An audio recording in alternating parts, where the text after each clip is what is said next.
He visto un ojo moribundo dar vueltas y vueltas por una habitación, en busca de algo, según parecía, luego ponerse más nublado, y luego oscurecerse de bruma, y luego ser soldado, sin revelar que era lo que habría sido una bendición el haber visto. Este es un poema delicioso de la página 99 del libro estrella de la editorial Sabina, que son los poemas de Emily Dickinson. En estos momentos tienen ya 2 tomos y me temo que amenazan con que en abril sacan el tercero. Espero que sea verdad y nos den esa satisfacción. Es una delicia la poesía de Emily Dickinson y encima está en bilingüe. Hoy en día que todo el mundo quiere aprender inglés y nuestros políticos andan un poco estrechos en este idioma. Bueno, pues hoy tengo el gusto de estar aquí con 2 buenas amigas de la editorial Sabina que os voy a presentar. Quiero hacer primero un comentario sobre Sabina.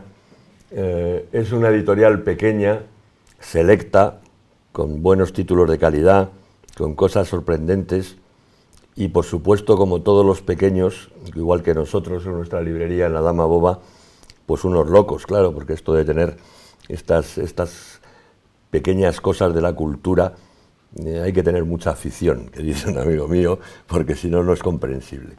Bueno, os presento en primer lugar, que tengo aquí al lado, que es traductora de este libro que os he leído, a María Milagros Rivera Carretas, que ella empieza su currículum diciendo que es madre y abuela y ama de su casa, cosa que me parece fantástico, y además es catedrática de Historia Medieval de la Universidad de Barcelona y sobre todo investigadora del Centre de Recerca Duoda, que es con una revista del mismo nombre, y bueno, tiene un currículum extensísimo que no hay manera de leerlo entero, porque si no estaríamos todo el día.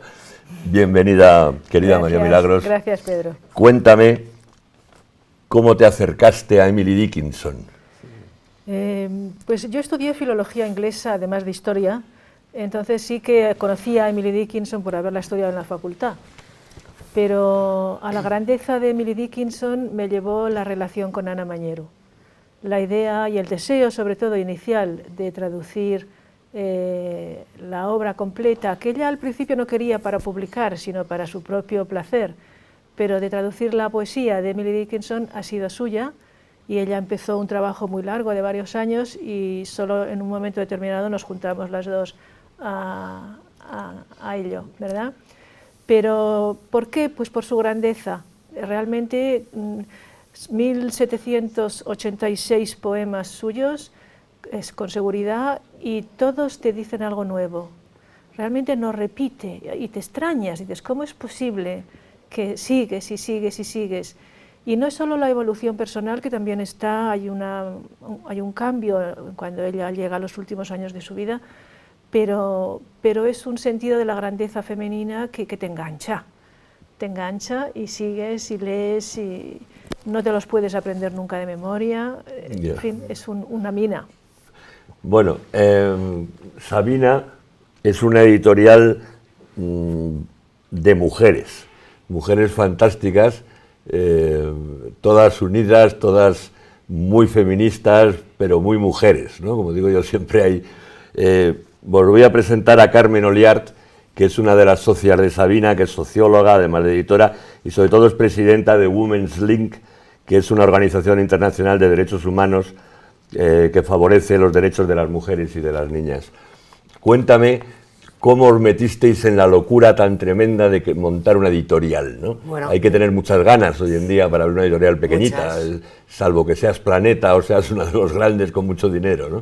Bueno, yo creo que precisamente ahora están surgiendo un montón de...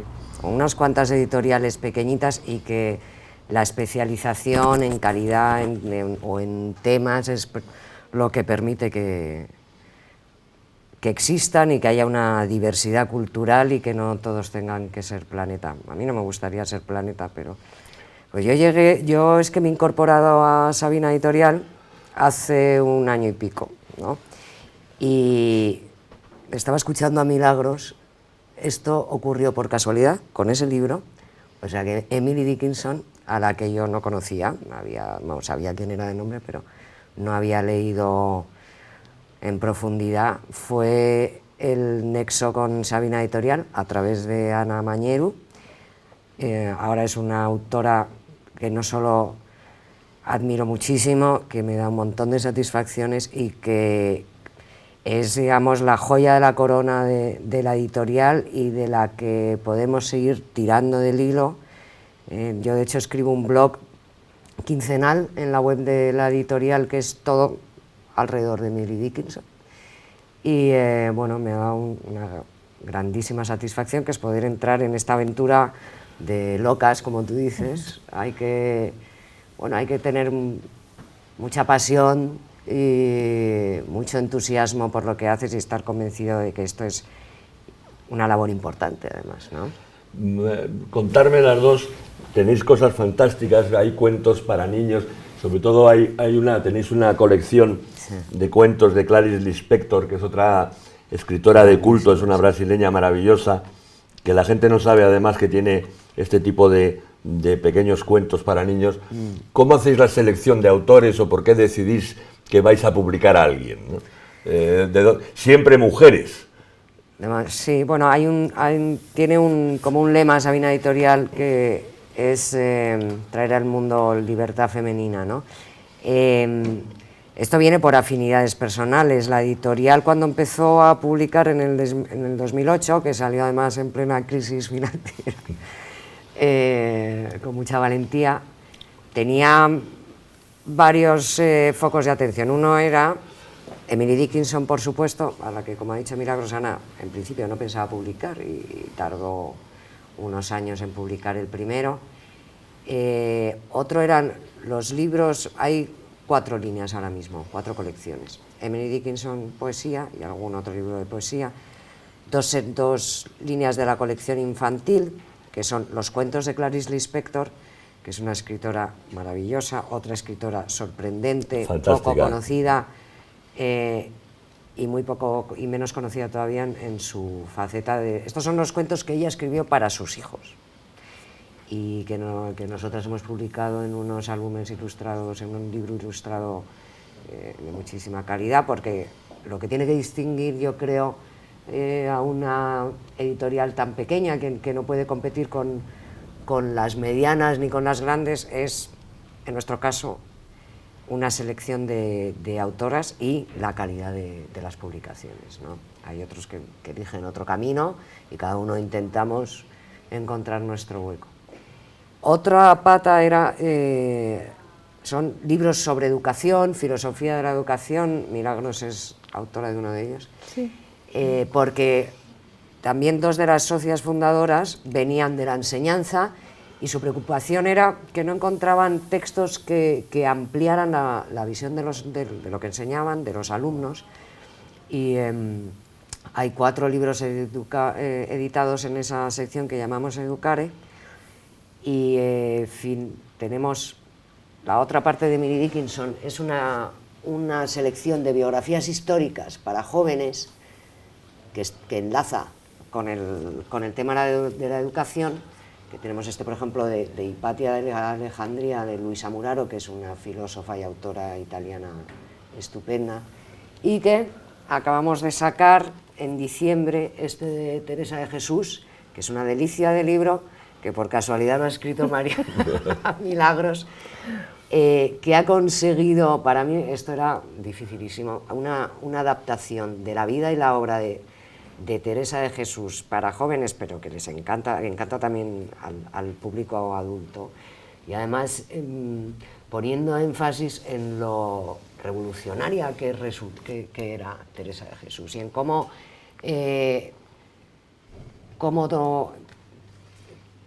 transportar esa idea al mundo actual, ¿no? Cómo es de relevante la obra y el mensaje de Teresa de Jesús. ¿Qué ha pasado? Que hemos cambiado de formato, porque queríamos orientarlo a un público un poquito más adulto, ¿no? Con una imagen un poco menos infantil, y pasar también a una edición que, siendo cuidada y cuidando del diseño y de la ilustración, tuviese un diseño más más manejable, más, bueno, tapa, o sea, en rústica. Está traducida al inglés también. Sí, está en bilingüe, sí. Todas las biografías están en versión bilingüe. ¿Cuál creéis que es el futuro, o por dónde va a tirar un poco la línea?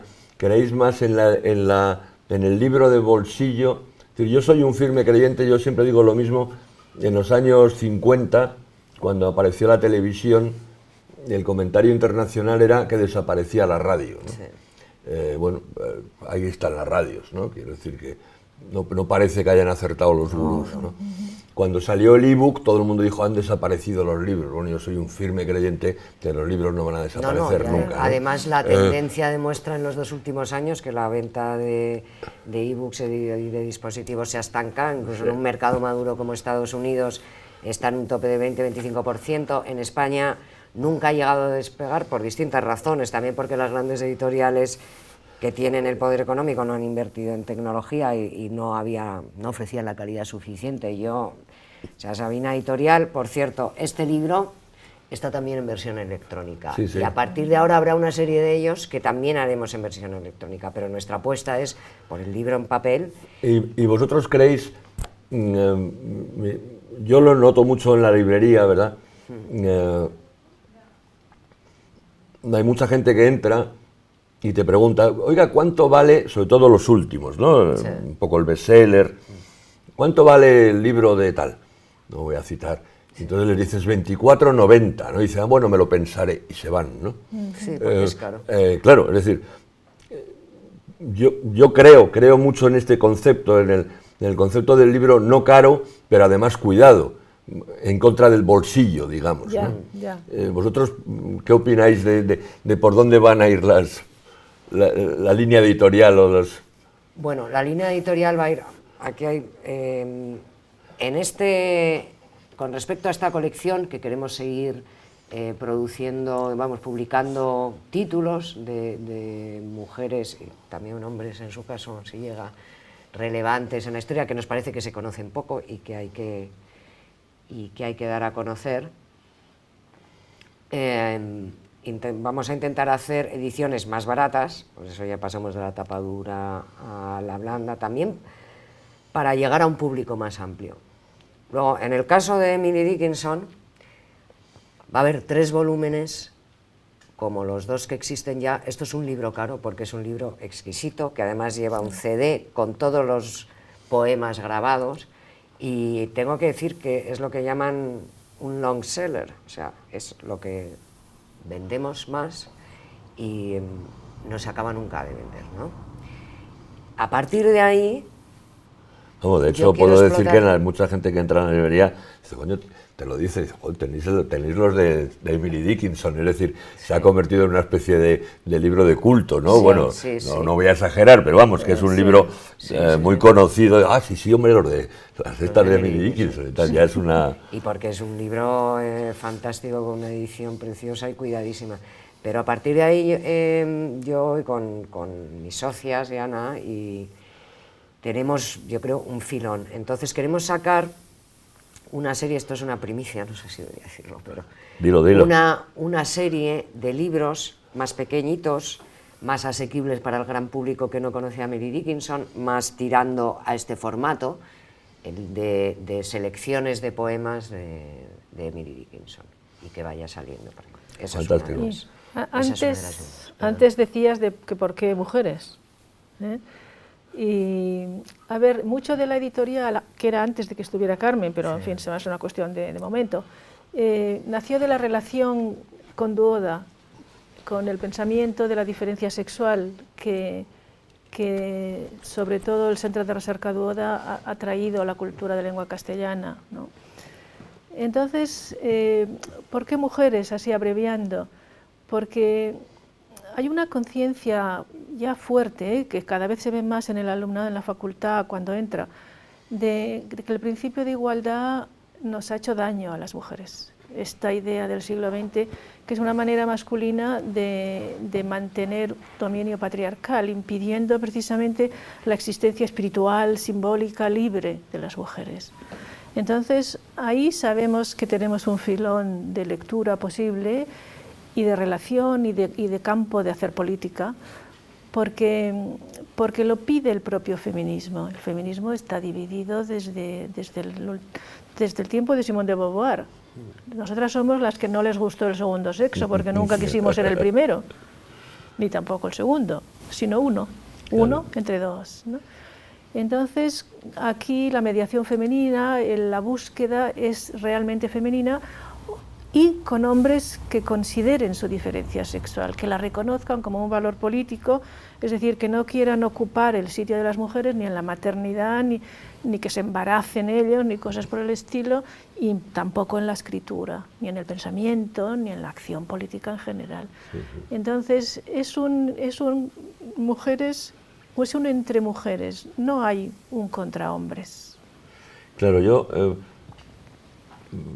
hace ya años, yo siempre recuerdo que en los momentos más álgidos, digamos, del feminismo de los años 70, en fin, uno que ha vivido esas épocas y tal, y yo siempre decía, siempre he mantenido, digo, no, si es que yo quiero ser distinto, igual que quiero que ellas sean distintas, lo cual no quita en absoluto la igualdad. Me parece que la equidad de derechos. Más que la igualdad, ¿no? La equidad, la equidad de derechos. Me parece estúpido esto de que somos iguales, ¿no? La gracia está precisamente en que todo el mundo aporta cosas distintas. Exacto, no somos iguales y tampoco desiguales. Claro, Exacto, es decir, que me parece... A mí me gusta mucho esto que dice Milagros, y que traiga la política en este caso a la literatura. Que os iba a añadir, que es, ¿creéis que se puede hacer política teniendo una editorial? Sí, yo creo, yo creo que entendámonos, ya sabemos que sí, pero contarme un poco, en fin, cuál es vuestra manera de ver la sociedad a través de la editorial, ¿no? Yo creo que uno hace política en muchos campos, y a mí me encanta una cosa que dice Milagros de Teresa de Jesús, que hizo una apuesta política muy fuerte en su momento, y que esto nos interpela ahora mismo y como se está viendo, ¿no? Además, me gusta mucho también lo que dice ella, porque yo no soy del feminismo de la diferencia, pero soy feminista y tengo discusiones larguísimas con Ana y con Milagros, que nos reímos un montón. Ella mantiene su postura, yo la mía, y de hecho Women's Link es una organización que hace política a través del derecho, y no solo política, sino, en fin, hemos conseguido logros muy importantes en el avance de los derechos de las mujeres y las niñas. Y yo creo que la línea editorial o cualquier postura vital es política, ¿no? Y dar a conocer, hay tantísimas autoras poco conocidas que no tienen voz, ojalá, o sea, que nosotros podemos hacer una pequeñísima parte. Si además yo tengo la suerte de contar con Ana, con Milagros, que no es socia, pero que está antes que yo en Sabina Editorial, que además son mujeres con una erudición sin fin, vamos, yo me lo paso tan bien aprendiendo con ellas, ¿no? Y es que claro que se puede hacer. Y tenemos mucho camino todavía por delante. Sí. Mucho. Que es lo bueno, ¿no?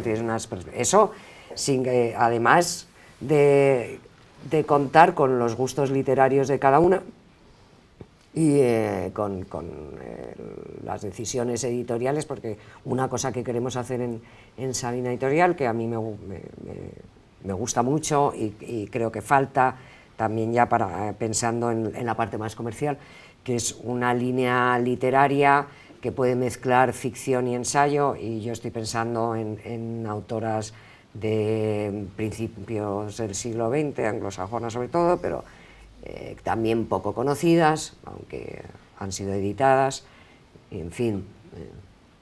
Sí. Yo creo que hay mucho campo para trabajar. Bueno, yo creo que hay dos políticas en cada ser humano, ¿no? Hay una política que es la primera, que es la de las relaciones. Aquí en Madrid, por ejemplo, se nota mucho el valor de la relación. Yo vivía en Barcelona hasta hace poco y se nota mucho la importancia que la gente da a la relación, que es algo como menos progresista, en el buen sentido de menos progresista, ¿no? Y para mí esa es la primera política, la política de las relaciones, que cuidamos por la relación misma. Y ahí las mujeres tenemos un mundo. un mundo inmenso en la vida y en la escritura, en la creación artística. Y luego está la política segunda, que, en mi opinión, que es la de los derechos, ¿no? Sí, pero hay derechos que a una mujer no le dan libertad. ¿Qué derecho te da, qué libertad te da el derecho de ir a la guerra? Cero, cero. Entonces, el derecho, la equidad, que decía Carmen, sin duda, pero iguales en valor, pero distintas en sus distintos o diferentes en sustancia, ¿no? Y ahí es donde estamos nosotras, en esta encrucijada, porque es realmente una encrucijada incluso dentro de la propia editorial. Ella se refería a esta idea de poner en el centro, no el poder, en el centro de la política, no el poder de las armas, sino la espiritualidad personal soberana de cada ser humano. Para mí esta es la revolución grandísima que hace Teresa en el siglo XVI. Frente al absolutismo político, poner en el centro la espiritualidad personal soberana, esa soberanía de cada ser humano. Y que nos interpela ahora, ¿por qué? Porque vivimos en un mundo que algo tiene de tendencia hacia el absolutismo. Por desgracia Cuanto es más constante grande, a lo largo de la exacto. historia, ¿no? Bueno, hay momentos que más y momentos que menos, Sí, pero y ahora la propia idea de globalización... en cuanto te descuidas...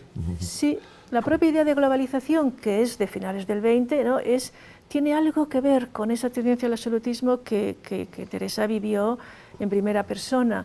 Y ahí Pero de todas maneras, perdóname, hay una discusión que tengo con varios amigos siempre, que tienen la tendencia a la globalización, y siempre digo lo mismo, digo, a mí me enseñaron de pequeño aquello de que la izquierda era internacional y el obrero no tenía patria, eso era la globalización, ¿no? Es decir, somos todos iguales, ¿no? Sí, es pero decir, no es ese el uso de la palabra globalización, bien, de pero proletarios del en el mundo fondo lo que está unidos. llegando está llegando a eso, ¿no? Es decir, por lo bajo, pero todo el mundo...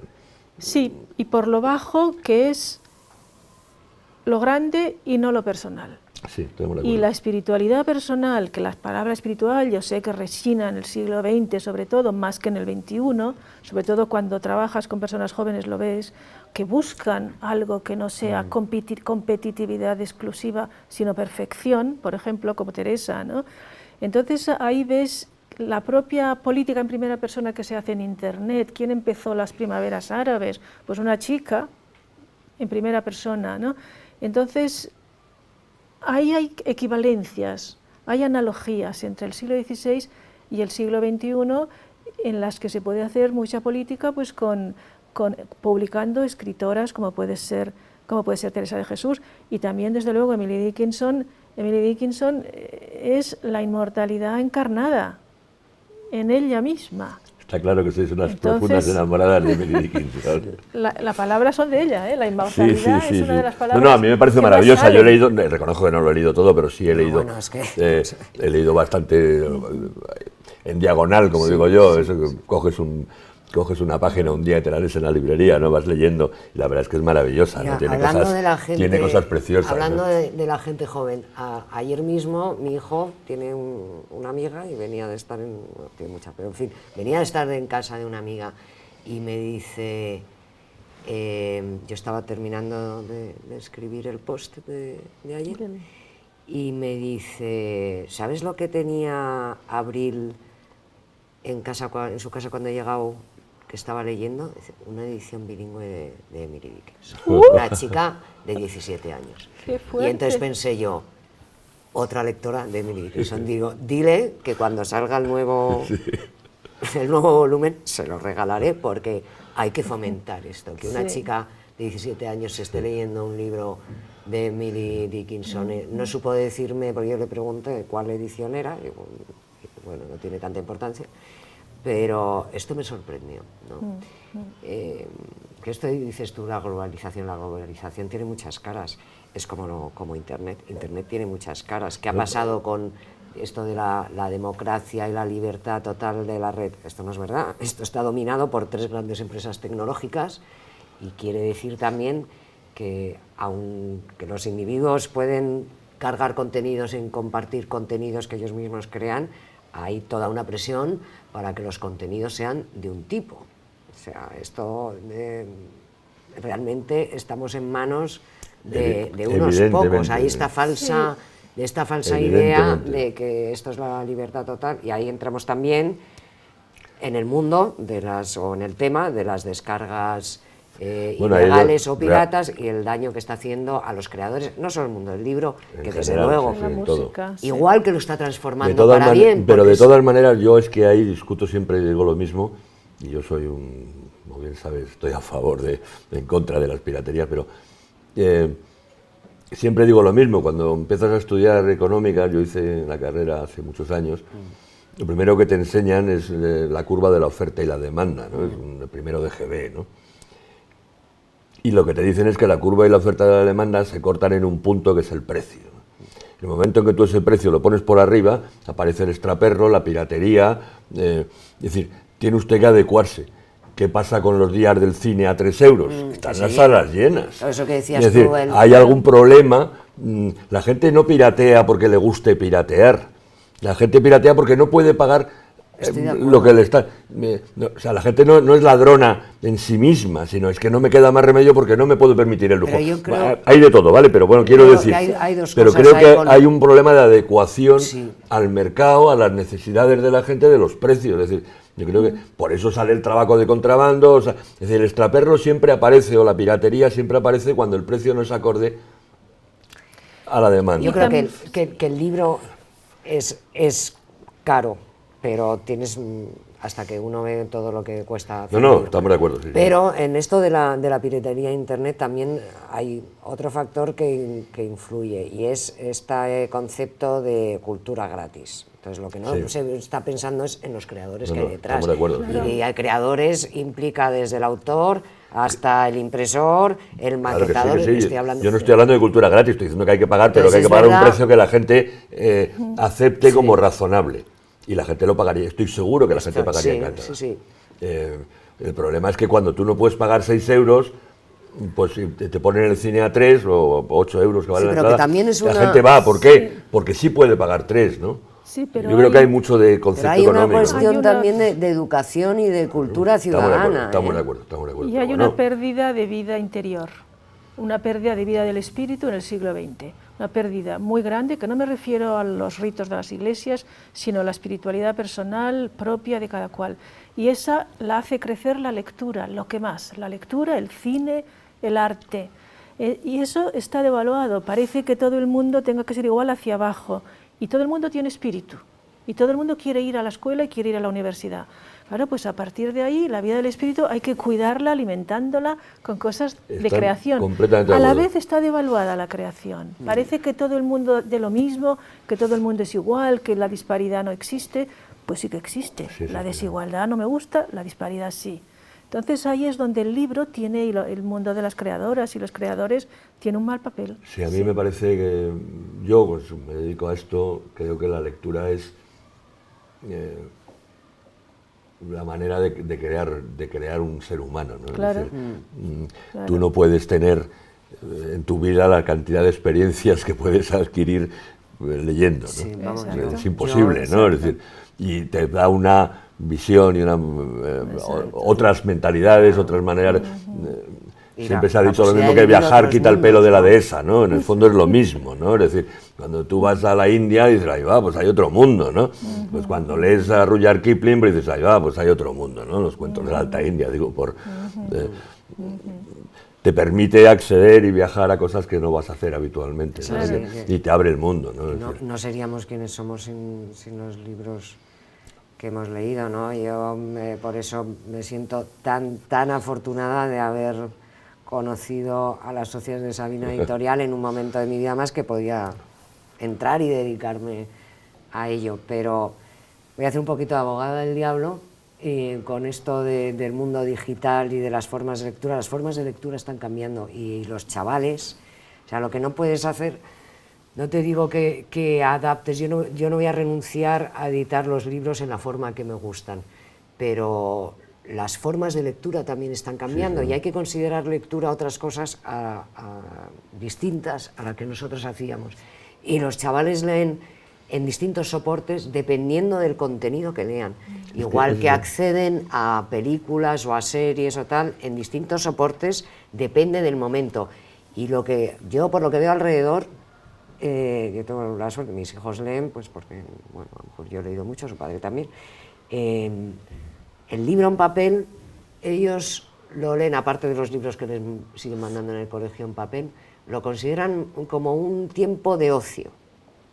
O sea, yo me leo un libro cuando tengo tiempo y tal, y utilizan tabletas, ordenadores, móviles y tal, para otro tipo de lecturas, sí, ¿no? está bien. Que también son lectura, Estoy de acuerdo, no nos sí. confundamos. Y, de todas maneras, y como eso ya no va a cambiar. Algún viejo periodista me dijo alguna vez, dice, sin despreciar a Lola, si aunque sea el Lola, lo importante es que lean negro sobre blanco, Claro, ¿no? Es decir, da claro. igual, que la gente se acostumbre a leer, ¿no?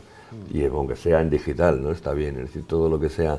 En que la digital y gente- otro tipo de contenidos. Sí, otro tipo de contenidos, pero es decir, a eso me Que a refiero. nosotros no nos llaman la atención, ¿no? Que todo Pero lo que sea, que la gente se acerque a la lectura O sea es que bueno. la tecnología está ahí y no se va a ir. Y el mundo digital ha cambiado el negocio editorial, como tú sabes, en toda la cadena de negocio, ¿no?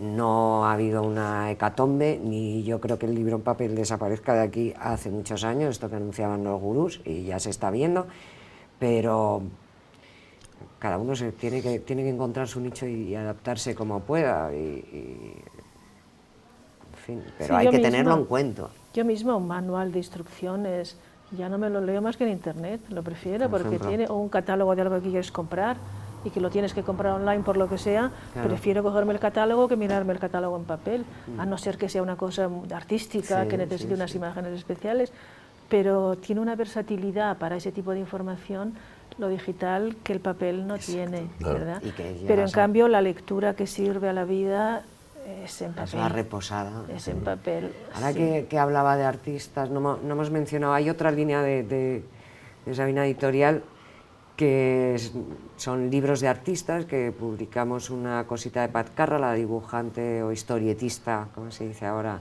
italiana, que bueno, casi todo su mundo gira alrededor del mundo de la mujer, con un sentido del humor Tremendo, sí. muy bonito, además muy bonito. Sí, porque no es vitriólico, a mí me gusta, ¿no? Es más la sorpresa ante las cosas de la vida. Y vamos a publicar en breve, creo, un libro muy especial, que es un objeto con una caja, un libro performance y el libro del texto, que viene a través, es un encargo que viene a través de Duoda. Realmente sí. Sabina solo presta el sello. Es un proyecto de Duoda, de la Universidad de Barcelona, de la artista Kiki del Rivero. Elena del Rivero. Elena del Rivero, Sí, Kiki Bauer, fue la una otra, sí. Kiki Bauer es la diseñadora La del diseñadora, libro. sí. Viene de una instalación enorme que hicimos en la Escalera Noble de la Universidad de Barcelona en 2009, que la inauguró el rector incluso, que vino muchísima gente incluso a la reunión, a la inauguración, perdón, y que se llama Eloís Perfunde Tomnia Luce. Entonces, es una obra, una instalación que tiene un tapiz y que tiene también un audio y una performance en el centro del tapiz. Una performance del artista Elena del Rivero, que baja semidesnuda la escalera noble de la Universidad de Barcelona y abandona el conocimiento universitario. Y es un intento de expresar y celebrar la presencia femenina en las universidades del siglo XX y del siglo XXI. Y esta instalación iba acompañada de un libro que cuenta el proceso, con imágenes y textos, cuenta el proceso y recoge el testimonio del proceso de la instalación. Y eso es lo que publicamos ahora en Sabina Editorial. Eloís en vez de libertas. Eloís inunda todo de luz. Bueno, pues ha sido un placer. Hemos pasado un rato agradabilísimo con la editorial Sabina, estas dos mujeres fantásticas. Muchas gracias, Pedro. Tenéis todos los libros de la editorial Sabina en nuestra librería, en la Dama Boba, en el mercado de Diego de León, Diego de León 26, cuando queráis pasar a comprar, ya sabéis. Y espero disfrutar de estas novedades que vais a sacar, el tercer tomo y este que me acabáis de comentar, el tercer tomo lo de Emily Dickinson. Te la llevaremos y enseguida. que sea un éxito todo y que os vaya muy bien. Muchas gracias por estar hoy aquí con nosotros. Muchas gracias a ti por felicidades por invitarnos. tu programa.